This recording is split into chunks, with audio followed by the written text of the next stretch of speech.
Coach, I love what he has to say, but when I think Andrew Luck, I don't think durable. It makes me nervous when he's got any injury, a lingering one. What is your level of concern for Andrew Luck? It's not very high. I think one of the benefits of going through an injury like he went through is you start to understand how to come back from those things. You start to understand how to treat injuries, how to take a step back and maybe some preventative steps.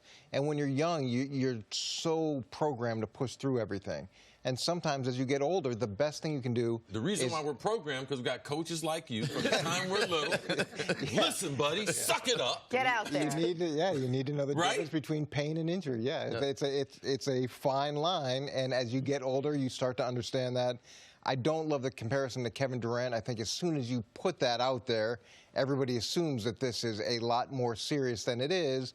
I'm more in line with listening to what Andrew said about this is a calf strain, and he's trying to be smart about it and put himself in the best position to start this season. Frank Wright put it out there, actually made that. Yes. He should not have said that at all because it just opened a floodgate for reporters to follow up. Well, I think that right now we're going through an era where athletes, we watch sports, and to see someone's career altered like Kevin Durant, and to think how many athletes out there right now have some type of tightness in their lower leg or some type of calf strain, you would have to correlate thinking, okay, calf strain, Achilles, Kevin Durant. I know when I tore my calves, we did a lot of work on my ankle and my Achilles because I had soreness in both, and it was put out to me. You must clear these things up. So I don't have a problem with Frank Wright talking about it, because the reason why I know the calf injury was significant, he didn't say x-ray. He said we had an MRI. We had some scans. We had some images.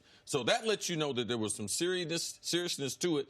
In the whole medical world, I guarantee you change when Kevin Durant went down, because there are a lot of people out there having the philosophy, if you have a strained calf, don't worry about your Achilles. And after Kevin Durant, if we didn't learn from that, the coach should learn from that. Andrew Luck, that's his profession. He should learn from that. And one thing we do as athletes, when we get a significant injury, we look up any other athlete because there's no comparison.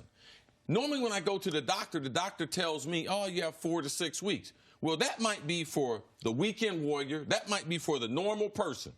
I want to compare my injury in real time to someone who has the same type of DNA, same type of mentality, and to see what does history say, and if there's some good notes out there trying to duplicate that, or even, as we talked about with Kevin Durant should be looking at Kobe saying, how can I get back before Kobe got back? So I don't mind the extra attention to the calf after what happened to Kevin Durant. One of the things that we always want to do with our athletes is not give them a timeline, not say 4 to 6 weeks, not get into that game, because every human being is different. And you get backed into a corner. And, well, it's not even, everybody heals differently. So what's 4 to 6 weeks for the layman may be 2 to 3 weeks for the elite athlete.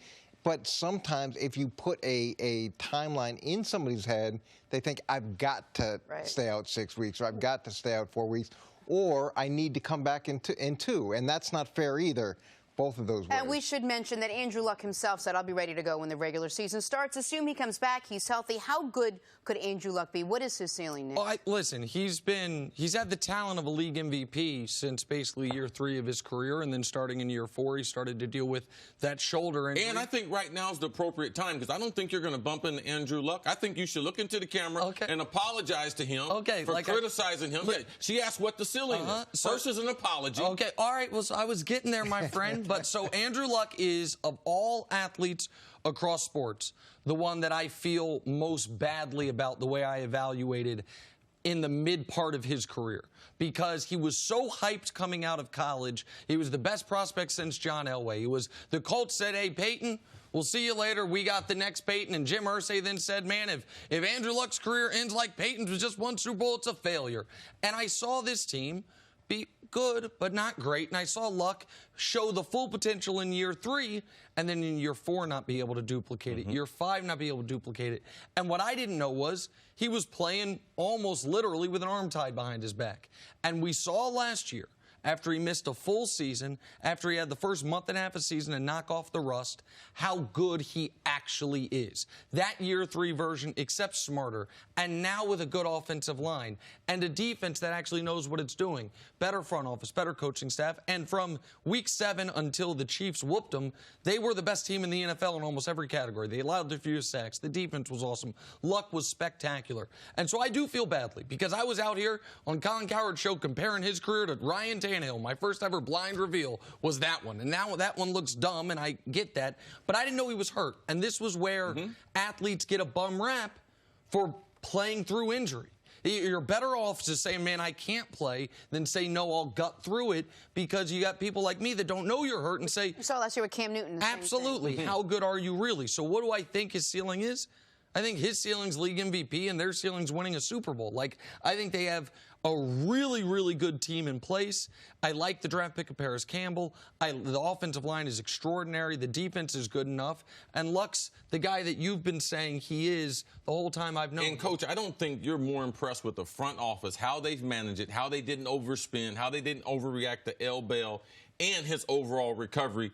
I think that you're high on the Colts in the direction they're going in. Yeah, they're in a unique position. Everybody talks about building through the draft, and that's what you want to do because it gives you the best position financially to retain the young talent or to go get pieces in free agency to help support the young talent. They've got a quarterback that can lead them to the Super Bowl or multiple Super Bowls.